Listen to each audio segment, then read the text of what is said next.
नमस्कार। एक बार पुनः हाजिर हूँ मैं एक नई पाम की वीडियो के साथ आपके ही अपने चैनल गो ब्लॉग्स में। दोस्तों, एक सुंदर सी मेल हथेली हमारे सामने है, पुरुष हैं और आपकी हथेली हमारे सामने है। आपकी हथेली में वर्तमान समय में एक विष योग की उत्पत्ति हुई है, जिसके कारण जीवन में तमाम प्रकार की जो परेशानियां हैं वो यहाँ पे चलती हुई दिखाई दे रही है। लेकिन 38वें वर्ष से 38 ईयर से आपको राहत मिलनी शुरू हो जाएगी और जीवन काल के 42वें वर्ष से अचानक जीवन में बहुत बड़ी तरक्की आपकी हो जाएगी। तरक्की के सुंदर योग बन रहे हैं। जीवन कहीं से कहीं पहुंच जाएगा, आपको पता भी नहीं चलेगा कि पीछे का जो दौर था वो किन कठिनाइयों में गुजरा था। सीधा सीधा चलते हैं हथेली में। यहाँ पे आप देखेंगे आपकी हथेली में निम्न मंगल क्षेत्र से एक रेखा निकल करके इस प्रकार से जा रही है और इसे कहते हैं राहु की रेखा। मंगल की रेखा नहीं कहते, ये मंगल से जा रही है निम्न, लेकिन अंदरूनी मंगल इसे कहते हैं। यहाँ से जा रही, इसको राहु की रेखा कहते हैं। ये आपकी जीवन की रेखा को प्रॉपर तरीके से काट रहा है। निश्चित रूप से जब जीवन की रेखा को राहु की रेखा काटती है ना, तो जीवन पर इसका बुरा प्रभाव पड़ता है। राहु नेगेटिव हो जाता है और सबसे पहली मुश्किल ये आती है कि जीवन में कदम कदम पर मुश्किलें आनी शुरू हो जाती हैं। कदम कदम पे व्यक्ति मुश्किलों से जूझता है। अब दूसरी बात देखें, यहाँ पे करियर और धन की रेखा बहुत लुप्त है, लेकिन है, इसको ये काट रहा है और राहु के क्षेत्र में क्या हो रहा, एक क्रॉस का चिन्ह बन रहा है। देखिएगा जब ये करियर और धन की रेखा को काटती है तो रुपये पैसे को लेके, रोजगार को लेके, आजीविका को लेके हर जगह व्यक्ति को, हर कदम पर व्यक्ति को उतार चढ़ाव झेलने पड़ते हैं। ये आपके जीवन में दिखाई दे रहा है। अब यहाँ पे क्रॉस का चिन्ह हो गया है। जब ये क्रॉस का चिन्ह होता है तो राहु कुछ ऐसा घटित करवाता है कि व्यक्ति को बहुत बड़ा लॉस हो जाता है, जिसकी उसकी हैसियत नहीं होती है, जितना वो कभी कर नहीं पाता है, उस प्रकार से व्यक्ति को लॉस हो जाता है, धन हानि हो जाती है बहुत बड़ी। चाहे उसके द्वारा कुछ कार्य किया गया है, नहीं किया गया है, लेकिन कुछ ब्लेम ऐसे उस पे लगता है कि उसका जीना दुभर हो जाता है। बहुत बड़ी धन हानि को ये जन्म देता है। अब इसमें एक चीज है, कर्जे में ये व्यक्ति को डुबाता है, धन हानि करवाता है।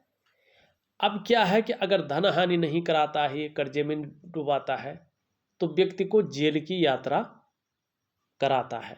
अगर जेल की यात्रा न कराए तो क्या कराता है, गोपनीय बीमारी पैदा कराता है और व्यक्ति को पता नहीं चलता है बीमारी कहाँ से आई है, क्या इसका इलाज है, और ये इसके इलाज में ही डूब जाता है और जीवन लीला समाप्त हो जाती है। ये इसका कारण है।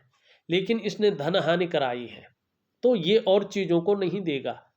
कोर्ट कचहरी का मामला कितना भी स्ट्रांग चले, लेकिन कोर्ट कचहरी में व्यक्ति फंसेगा नहीं, जेल नहीं जाएगा। रहस्यमय बीमारी या गोपनीय बीमारी पैदा नहीं करेगा, क्योंकि इसने धन हानि करा ली है। ये इसी में आपको उलझाए रखेगा, ठीक है ना। लेकिन 38वें वर्ष से कहीं ना कहीं आपको राहत मिलनी शुरू हो जाएगी। उपाय मैं बहुत विधिवत तरीके से दे रहा हूं, जरूर करिएगा। अब यहाँ पे दूसरी चीज देखिएगा, ये मस्तिष्क रेखा को काट रहा है। मस्तिष्क रेखा मानी दिमाग पे प्रभाव डालता है। ऐसे में व्यक्ति बहुत ज्यादा डिप्रेशन में आ जाता है, जिसकी हद नहीं है। ऐसे डिप्रेशन में व्यक्ति चला जाता है, तनाव जैसे खत्म ही नहीं हो रहा हो, इस प्रकार की डिप्रेशन व्यक्ति की आती है। अब ये हृदय की लकीर को यहाँ पे जो है टच कर रहा है, आघात उस पे पहुंचा रहा है, तो क्या करता है, आगे नहीं बढ़ रहा है। इसका मतलब है रिश्तों पे प्रभाव डालता है। जो रिश्ते कल तक आपके बहुत करीबी थे, कहीं ना कहीं आपसे खिसकने बैठ जाते हैं। और आपका साथ देना बंद कर लेते हैं, या व्यक्ति रिश्तों का फायदा नहीं उठा पाता है। माने कदम कदम पे ये व्यक्ति को बेहाल कर लेता है। जो चैन होता है व्यक्ति का, जो खुशहाली होती है व्यक्ति के जीवन की वास्तविक, उसको पूरी तरह से खत्म कर लेता है।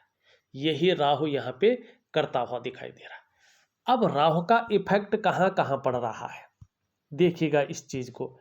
इस राहु का इफेक्ट पड़ा है इस क्षेत्र पे, ये बहुत ज्यादा उभर कर आ गया है। ये क्या है? कला, सौंदर्य, सुंदरता और एक सुखद जीवन जीने के लिए इसको जाना जाता है, ठीक है ना। और जब ये बहुत ज्यादा फूल जाए, विपरीत अवस्था में आ जाए, तो जीवन पर बुरा प्रभाव डालता है। और इसका सबसे पहले प्रभाव पड़ता है मन और मस्तिष्क पे। कहीं ना कहीं इसकी वजह से आपको मानसिक परेशानियों का सामना करना पड़ रहा है। कहीं ना कहीं शुक्र की वजह से आपका जो जीवन है संकटों और कठिनाइयों के बीच गुजर रहा है। अत्यंत मेहनत के बाद भी अभाव में ही जीवन चलता जा रहा है, और कहीं ना कहीं सुख पाना बहुत ज़्यादा कठिन हो गया है। आप लाख प्रयास कर ले, लेकिन अगर शुक्र इस रूप में बैठा हो तो सुख पाना बहुत कठिन हो जाता है। सारे साधन होने के बावजूद भी व्यक्ति सुख की प्राप्ति नहीं करता है, सुख नहीं मिल पाता है, ठीक है ना।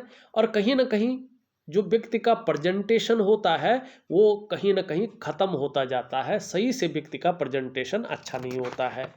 दूसरी बात है, जो अपीयरेंस वाला पार्ट है, जो आकर्षण वाला पार्ट है, वो धीरे धीरे बड़ा वीक होने बैठ जाता है।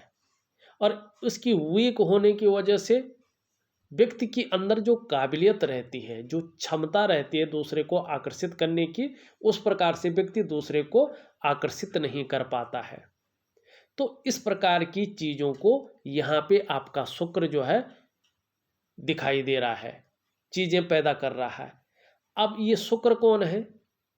ये शुक्र है हमारी हथेली में बैठने वाली सेकंड आचार्य, ठीक है ना, शुक्राचार्य, दैत्यों के गुरु, लेकिन ये भगवान शंकर के शिष्य हैं।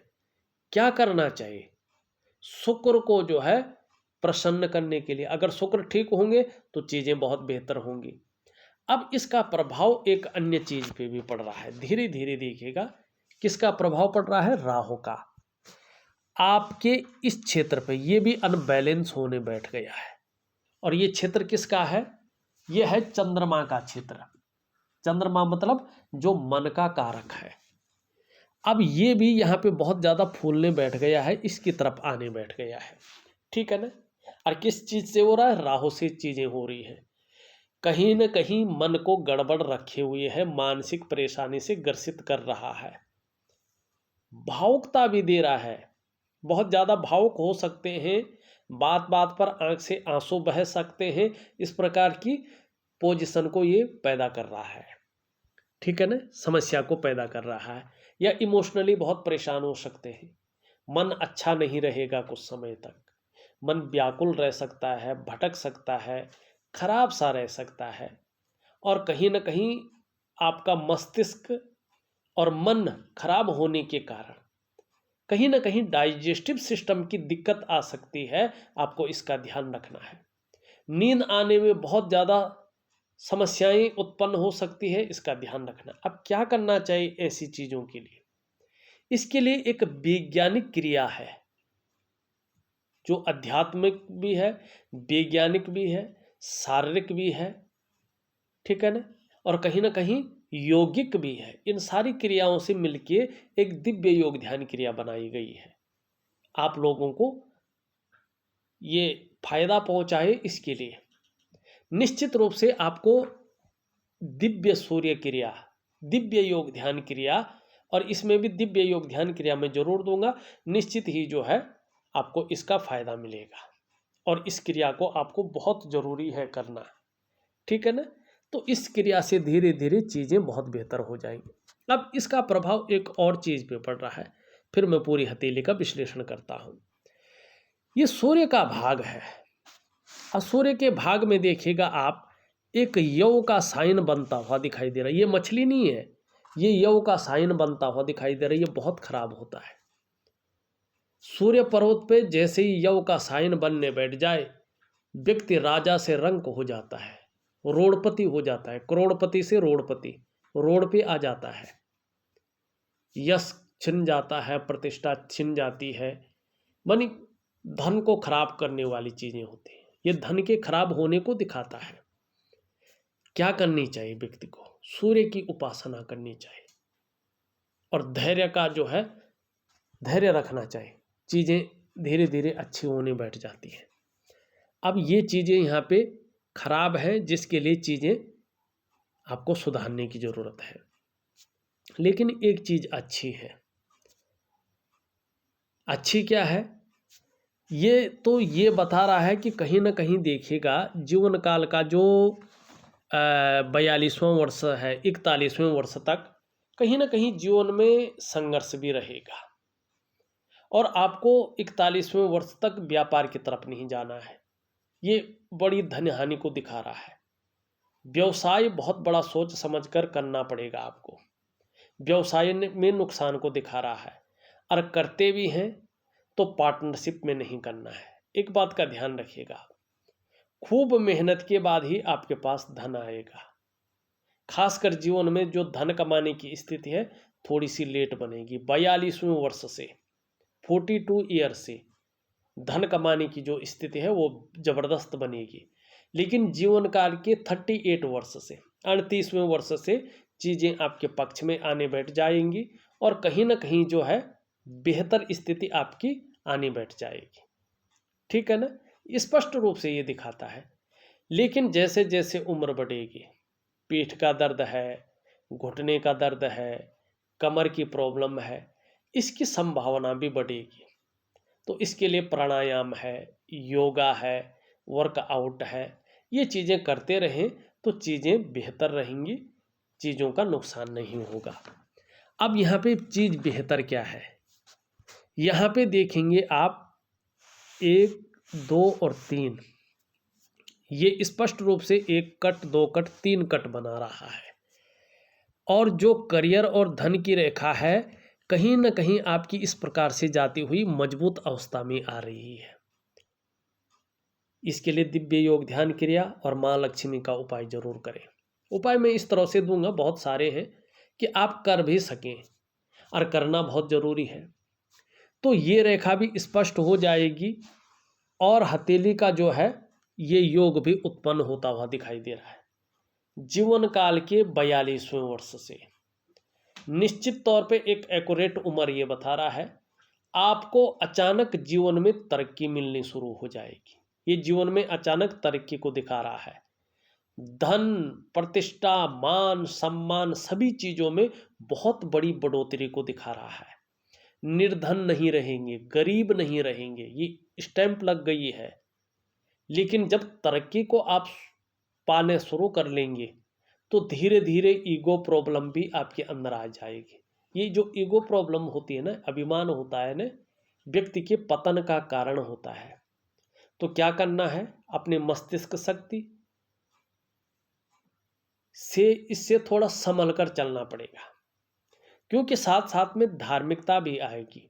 धर्म कर्म के कार्यों में आप बढ़ चढ़कर हिस्सा लेंगे। दान पुण्य से संबंधित चीजों में ये योग अच्छा दिखा रहा है।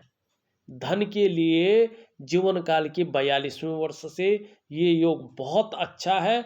कहीं ना कहीं व्यवसाय इत्यादि चीजों को भी दिखा रहा है कि कहीं ना कहीं आप 42वें वर्ष से अपने व्यवसाय में आ जाएंगे। चाहे नौकरी भी कर रहे होंगे तो भी अपने व्यवसाय में आ जाएंगे और व्यवसाय में विशेष सफलता की आप प्राप्ति करेंगे।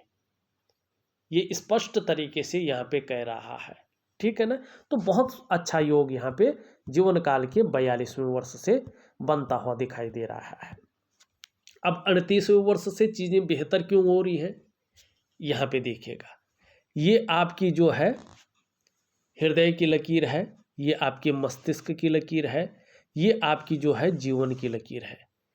यहाँ पे जो करियर और धन की रेखा है ये इस तरह से जाती हुई आगे जा रही है, लेकिन पूर्ण नहीं हुई है। कम से कम 2.5 वर्ष इसको पुष्ट और सुंदर होने में लगेगा। तो लगभग 38वें वर्ष में ये पुष्ट हो जाएगी। तो यहाँ पे एम का आकार बन रहा है। तो कहीं ना कहीं 38वें वर्ष से शुक्र भगवान शंकर के शिष्य हैं। तो भगवान शंकर की जो पावर वाली कृपा है वो आपके ऊपर बरस रही है। तो शुक्र शांत हो जाएंगे, सुख देना आरंभ कर लेंगे, धन में बढ़ोतरी कर लेंगे और कहीं ना कहीं आर्थिक स्थिति उभरती हुई दिखाई दे रही है।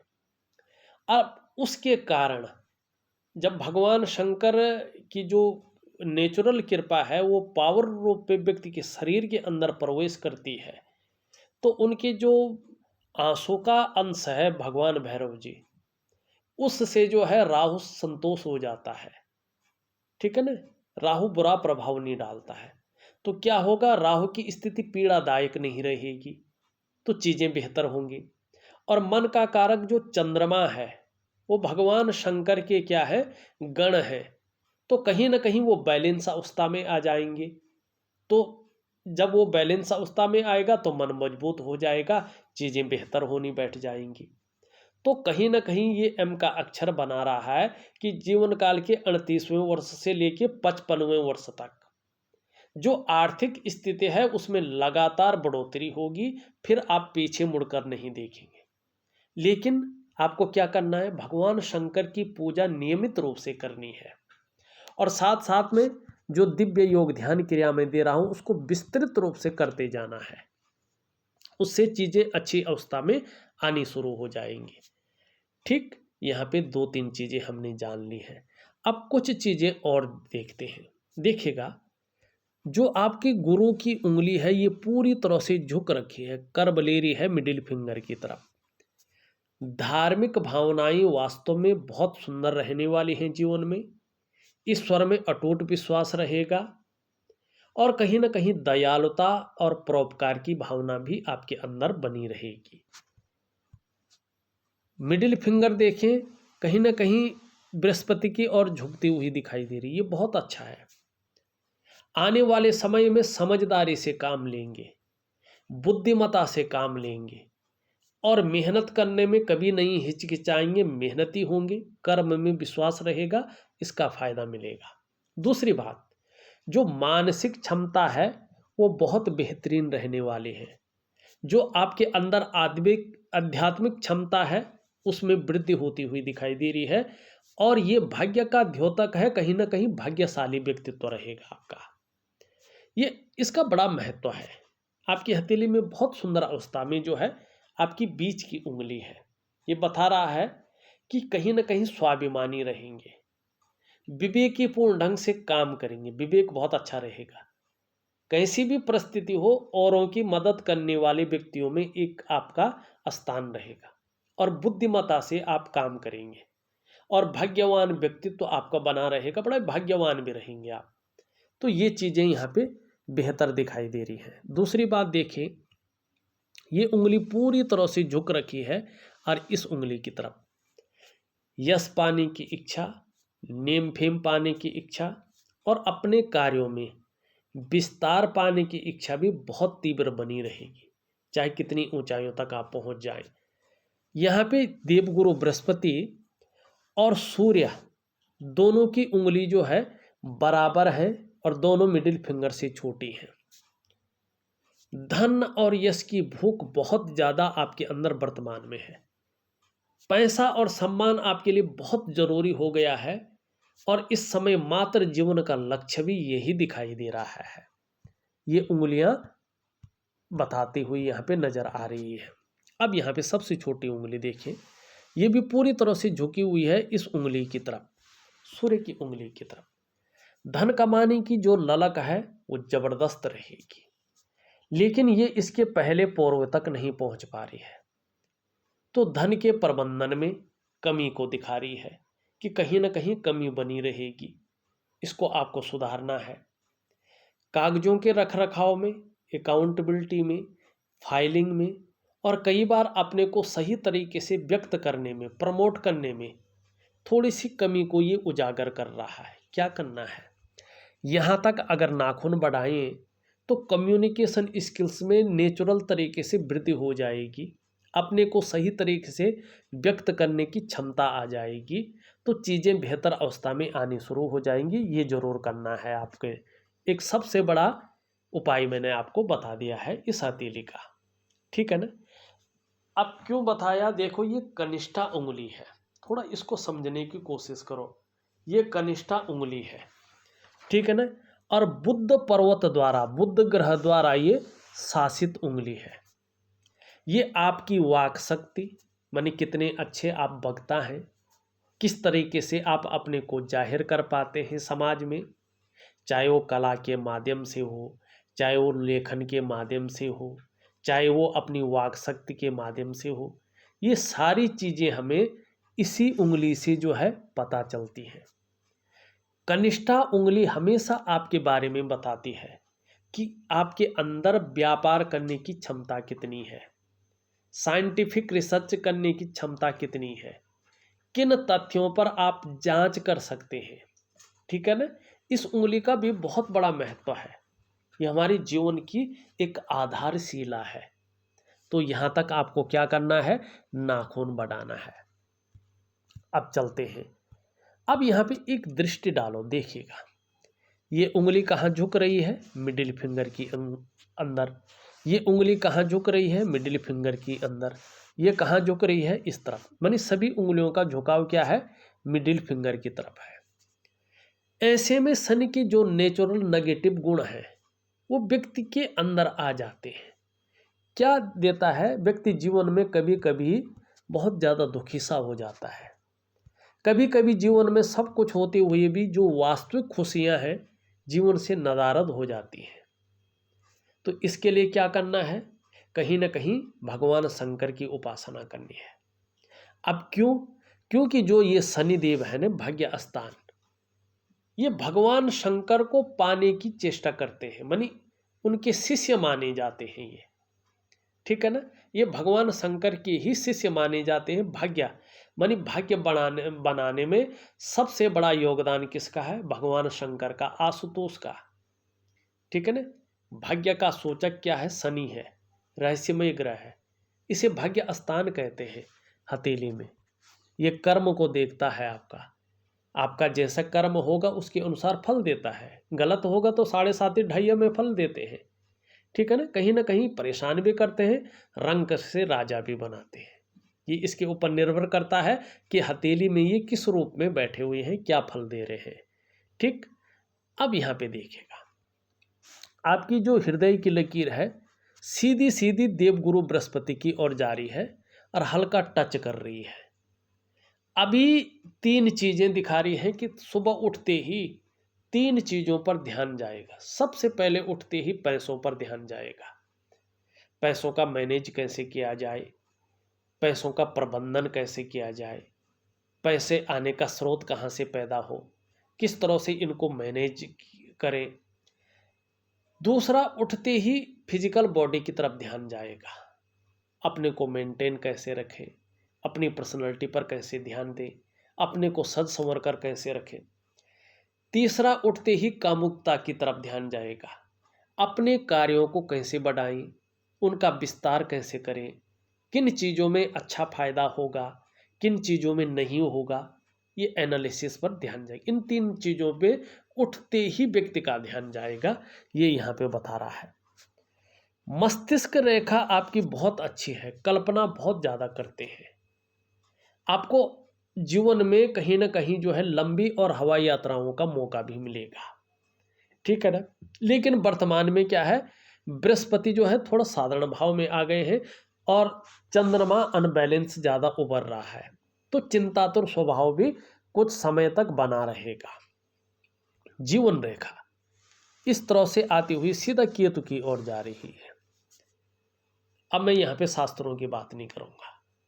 जो जिन हथेलियों का मैंने विश्लेषण किया है उन हथेलियों में मैंने देखा है जब ये केतु की तरफ जाती है तो ऐसे व्यक्ति अपने जन्म स्थान में तरक्की नहीं कर पाते हैं। ऐसे लोगों की जो तरक्की होती है वो जन्म स्थान से दूर होती है, चाहे 1 किलोमीटर हो चाहे आधा किलोमीटर दूर हो, लेकिन जन्म स्थान से दूर तरक्की कर पाते हैं। जीवन में कितनी भी ऊंचाई में चढ़ जाएं ये लोग, लेकिन इसके पीछे इनका संघर्ष रहता है, उतार चढ़ाव रहता है। कई बार ऐसे लोगों को अस्थायित्व की को झेलना पड़ता है। ठीक, अस्थिरता जिसे कहते हैं, अस्थिरता भी इनके जीवन में आती है। लेकिन कर्म श्रेष्ठ करते हैं जीवन में। एक दिव्य आत्मा की तरह, एक भव्य आत्मा की तरह ऐसे लोग परिनिर्माण की भी प्राप्ति करते हैं। ये बहुत अच्छी चीज है। एक रेखा यहां से निकल करके बुद्ध की तरफ जा रही है।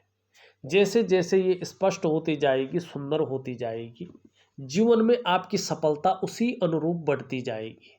सफलता का जो क्षेत्र है, जो साम्राज्य है, वो अनायास ही जो है बढ़ता चला जाएगा और एक सफलतम व्यक्तित्व आपका जो है निखर कर आएगा।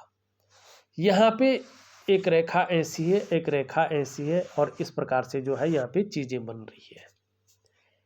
ये बता रहा है कि ये तो का इसमें सीधा प्रभाव पड़ रहा है कि व्यक्ति धार्मिक प्रवृत्ति का भी रहेगा, आध्यात्मिक प्रवृत्ति का भी रहेगा, और व्यक्ति को यात्राओं का भी लाभ होगा जीवन काल में। ये यहाँ पे स्पष्ट बता रहा है। रेखा भी बड़ी अच्छी है। निश्चित तौर पे आने वाले समय में जहाँ धन की प्राप्ति होगी, वहाँ आकर्षण वाला व्यक्तित्व भी आपका बना रहेगा। इस और जो है ये रेखा इंगित कर रही है। अब देखिएगा, यहाँ पे भी रेखा जारी है, यहाँ पे भी जो है रेखा जारी। ये 45वें वर्ष में, जीवन काल के 45वें वर्ष में कहीं ना कहीं जो है जीवन में अचानक बहुत बड़ा कुछ संपत्ति का योग बन रहा है, या ऐसी तरक्की मिलेगी कि पूरा जीवन ही बदल जाएगा। ये इस चीज की ओर जो है यहाँ पे बता रहा है। फिर जीवन काल के 48वें वर्ष में अचल संपत्ति का एक और योग बन रहा है, और ये योग कहीं ना कहीं बहुत बड़ी स्तर पे आपको ले जाएगा। यहाँ पे अगर देखें, यहाँ पे वर्टिकल लाइनें हैं, कार्य के प्रति जुझारूपन रहेगा। जिस कार्य में हाथ लगाएंगे उसमें जो है उन्नति करेंगे। आपका मंगल बहुत अच्छा है, पराक्रम बहुत अच्छा रहेगा, एनर्जेटिक स्वभाव जो है बना रहेगा। यहाँ पे कहीं ना कहीं बृहस्पति शनि की तरफ झुकते हुए दिखाई दे रहे हैं। परिवार को लेके कुछ चिंताएं मन में कुछ समय तक बनी रहेंगी, और ज़्यादातर 2.5 वर्षों तक ये यहाँ पे बता रहा है। अभी यहाँ पे ये साधारण हो गया है। इस अवस्था में ये आपके अंदर भी साधारणता दे रहा है। सामान्य व्यक्तित्व देते हुए गुरु दिखाई पड़ रहे हैं, लेकिन नेचुरल जो प्रभाव है इनका, इसके कारण हंसमुख स्वभाव रहेगा, दयालुता रहेगी, परोपकार की भावना रहेगी। अब आर्थिक पक्ष ठीक ठाक रहेगा, और ये ठीक ठाक कब रहेगा? जब राहु अपना प्रभाव छोड़ने बैठ जाएगा। यश की प्राप्ति के लिए मन में झुकाव बना रहेगा, स्वतंत्रता और लीडरशिप की चाह रखने वाला व्यक्तित्व रहेगा। यहाँ पे देखिएगा, एक रेखा इस तरह से आके यहाँ पे हल्की मछली का चिन्ह बना रहा है। जो रहस्यमय विद्याएं हैं इनकी तरफ भी आकर्षण बना रहेगा, तंत्र मंत्र की तरफ भी आकर्षण बना रहेगा, या ज्योतिष की तरफ बहुत ज़्यादा आकर्षण बना रहेगा। यहाँ पे शनि का पर्वत देखें तो यहाँ पे थोड़ा उठा हुआ है। बेवजह की चिंताएं या कुछ ऐसी वजहें पैदा कर रहा है जिसके कारण चिंता की स्थिति बनी रहे। सूर्य वैसे ठीक है, लेकिन इसका योग का साइन ठीक नहीं है, तो सूर्य की कहीं ना कहीं सूर्य क्रिया आपको करना होगा। हाँ, आपका बुद्ध बहुत अच्छा है, इसमें लकीर भी बहुत अच्छी है, व्यापारिक समझ भी रहेगी। आने वाले समय में कहीं ना कहीं जो है हर तरह की परिस्थितियों को भली भांति समझने वाला व्यक्तित्व रहेगा। जीवन में योजना बनाकर चलना आपका विशेष गुण रहेगा, और जो भी कार्य आप प्रारंभ करेंगे उसे अधूरे में नहीं छोड़ेंगे, बल्कि पूरा अवश्य करेंगे। मनोवैज्ञानिक के क्षेत्र में भी माहिरता हासिल होगी। सामने वाले को किस प्रकार से प्रभावित करना है ये अच्छी तरह से जानेंगे, और व्यापार के क्षेत्र में जीवन काल के 42वें वर्ष से जाएंगे तो विशेष प्रकार की सफलता को भी प्राप्त करेंगे। वाणी की शक्ति बहुत अच्छी रहेगी, और तीव्र बुद्धि के मालिक भी रहेंगे। यहाँ पे ये स्पष्ट कह रहा है। बाकी हमने ये भी देख लिया है पूरा क्षेत्र। देखा जाए तो मैंने आपकी हथेली का पूरा विश्लेषण करके आपको बता दिया है। उपाय में विधिवत तरीके से लिख करके और ऑडियो के माध्यम से आपको दे रहा हूँ, करने की कोशिश करें, बहुत अच्छा लाभ आपको इससे मिलेगा। इस वीडियो में बस इतना ही। एक नई वीडियो के साथ पुनः उपस्थित होऊंगा, तब तक के लिए नमस्कार।